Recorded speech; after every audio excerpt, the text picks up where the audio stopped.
Mais uma pesquisa presidencial foi divulgada ontem, dessa vez o Instituto IPEC, e mais uma vez o nosso amigo Ciro Gomes andando de lado. Vamos entender os porquês.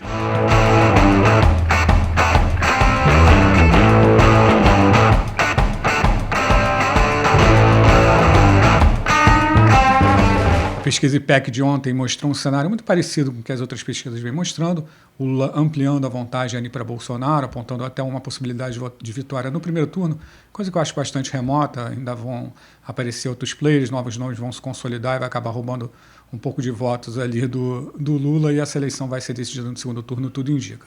Mas o nosso tema aqui é o Ciro Gomes. Mesmo sob a batuta do mago das campanhas João Santana, o candidato do PDT continua andando de lado. E a gente vai estudar os dois motivos, um clássico e um outro atual, que Ciro Gomes vem errando na estratégia de comunicação, na estratégia de marketing político na sua campanha. O primeiro deles diz respeito aos arquétipos políticos. Mais do que direita e esquerda, é preciso entender que a relação do eleitor com política é feita através desses arquétipos. Os polos ideológicos funcionam só nos extremos, só a esquerda, só a direita, e tem pouquíssimos votos para serem conquistados nesses polos. Os arquétipos eles moram no coração de cada eleitor que reconhecem na figura, gostando ou não na figura política, característica desses arquétipos. Vamos entender um pouquinho quais são eles e quem os representa atualmente no Brasil. O primeiro arquétipo clássico é a figura do herói, que vem sendo ocupado desde 2018 com o presidente Bolsonaro. Ah, Abel, você acha que o Bolsonaro é a figura do herói, representa realmente o herói do povo brasileiro? Não acho nada disso.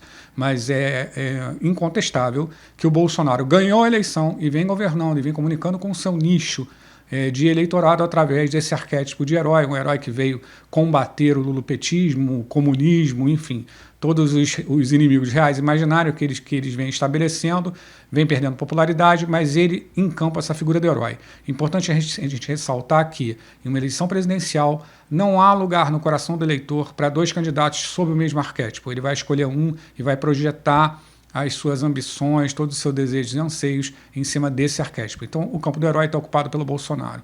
O segundo arquétipo clássico é a figura do pai, ocupada pelo ex-presidente Lula. Novamente, Abel, você acha que o Lula realmente representa o pai? Não acho nada disso, mas é inegável que, através de um passado idealizado, onde tinham condições socioeconômicas mais favoráveis, onde, de maneira artificial ou não, pouco importa que é o nosso caso, a classe média, os pobres tinham maior poder aquisitivo, o pai representa a figura, o Lula representa essa figura do pai que chegou a proporcionar tudo isso à população. Outra figura que o Ciro Gomes, outro arquétipo que o Ciro Gomes não poderia ocupar, porque já está ocupado no coração das pessoas com a figura do Lula.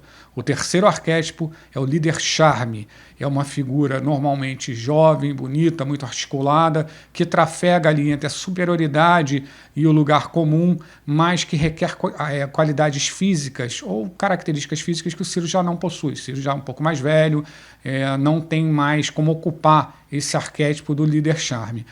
O quarto é um homem comum, um homem simples. Ciro tão pouco pode navegar, pode se ocupar desse arquétipo. O Ciro se apresenta à nação brasileira há muito tempo com um discurso muito bem elaborado. O Ciro é inegavelmente um cara com uma inteligência acima da média e traduz isso no seu discurso, numa oratória muito sofisticada, muito bem elaborada, que jamais casaria com o homem simples. O que sobra para o Ciro? A figura do quinto arquétipo, que é o gestor, é o problem solver, como os americanos dizem. O Ciro tem uma enorme experiência na gestão pública, algumas experiências na iniciativa privada, ele entende muito, tá certo que chuta alguns números aí que são desmascarados eventualmente, a gente até brinca que o Ciro inventou o ICGE, o Instituto Ciro Gomes de Estatística, mas, de fato, ele conhece da administração pública, conhece dos problemas brasileiros, é um profundo estudante, né, pesquisador desses problemas brasileiros há muito tempo, ele fala com muita propriedade. Mas aqui também ele vem errando na sua comunicação. Vamos tomar um exemplo clássico aqui, um exemplo só para a gente não estender muito esse vídeo, que é a proposta do Ciro na taxação dos ricos, das fortunas acima de 20 milhões no Brasil. Vamos esquecer por um momento o mérito, se a proposta é válida, não é válida, se vai afugentar investimentos, se não vai. Se não interessa ao nosso caso, vamos falar só de estratégia política e de comunicação política. Ciro propôs taxar entre 0,5% a 1,5% fortunas acima de 20 milhões. Ele fala que isso vai englobar um conjunto de aproximadamente 58 mil pessoas, que traria um aumento na arrecadação na ordem de 60 bi. É assim que ele vem contando essa história, tanto em podcasts, tanto quanto em entrevistas, nas suas publicações nas redes sociais, ele vem traduzindo essa proposta dessa forma. Me parece um equívoco gigantesco do Ciro e do próprio João Santana trazer essa proposta em termos numéricos tão precisos, tão fundamentados em estatísticas de difícil compreensão. Vamos fazer um exercício agora e vamos mudar um pouco essa narrativa. Imagina que o Ciro contasse essa história assim. Existem no Brasil, a população brasileira é capaz de encher aproximadamente 3 mil maracanãs. São 3 mil maracanãs com a nossa população. O que eu estou pedindo é que um maracanã, as pessoas, os habitantes de um desses 700 maracanãs, desses mais de 3 mil maracanãs, doe 1,50, tira 1,50 da carteira, no máximo, a cada R$100 que ele tem, ele tira 1,50 da carteira para colaborar com os outros 3 mil maracanãs, para que todos os maracanãs vivam melhor. Que história mais palatável, que história de mais fácil assimilação. Você trazer os dados de meio a 1,5, 51 pessoas, 58 mil pessoas, 60 bilhões de arrecadação, ou você contextualizar que um Maracanã vai fazer um pouco de sacrifício para beneficiar mais de 3 mil Maracanãs que poderão se beneficiar dessa taxação.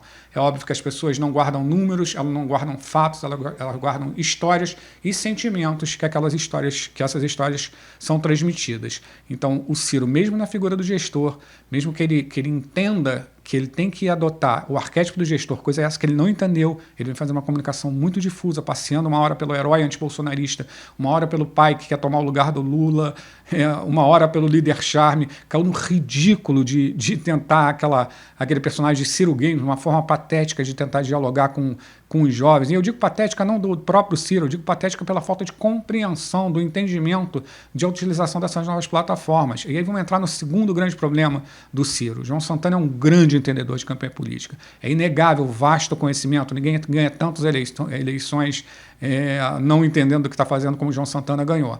Mas também é fato que João Santana entende muito pouco da estética e do funcionamento das redes sociais. Fazer com que o Ciro Gomes seja um TikToker é diferente de usar o TikTok como uma plataforma de comunicação para jovens.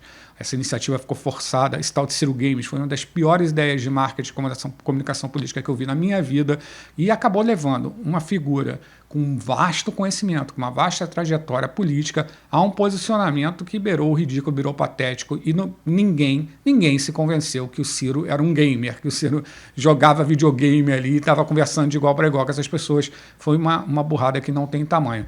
Ainda na estética das redes sociais, João Santana não entende que o recurso, e aí há de se compreender, o João estava acostumado a trabalhar num ambiente televisivo, onde a escassez dos recursos, os recursos são dinheiro e tempo, né? De tempo de televisão custa dinheiro, então você tem que trabalhar as mensagens de forma mais completa possível para se utilizar bem desses desafios de utilização de recurso e dinheiro. Nas redes sociais, o recurso escasso é outro. Nas redes sociais, o recurso escasso chama-se atenção.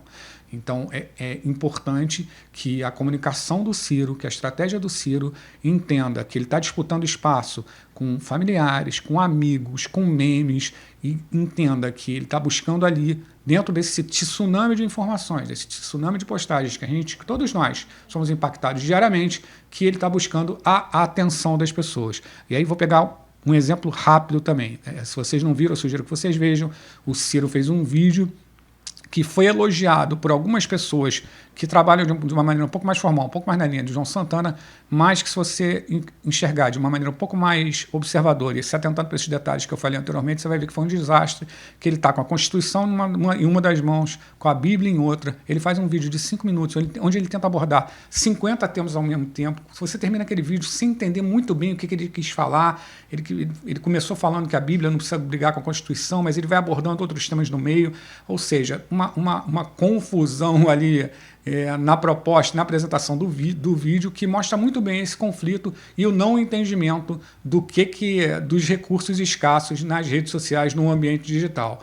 O resumo dessa ópera toda, dessa lambança toda é o seguinte: ou Ciro e seus estrategistas entendem as figuras dos arquétipos, de que ele tem que passear apenas pelo arquétipo do gestor, e aí botando um pouco do charme que ele tem para falar, da elegância que ele tem para falar, da enorme experiência com a coisa pública que ele tem, impondo esses temperos, colocando esses temperos em sua narrativa, mais focado na figura do gestor, no arquétipo do gestor, e entender a dinâmica e estética das redes sociais, ou Ciro Gomes, mesmo sob a batuta de João Santana, ou em função dela, vai acabar amargando uma votação pior do que ele teve em 2018.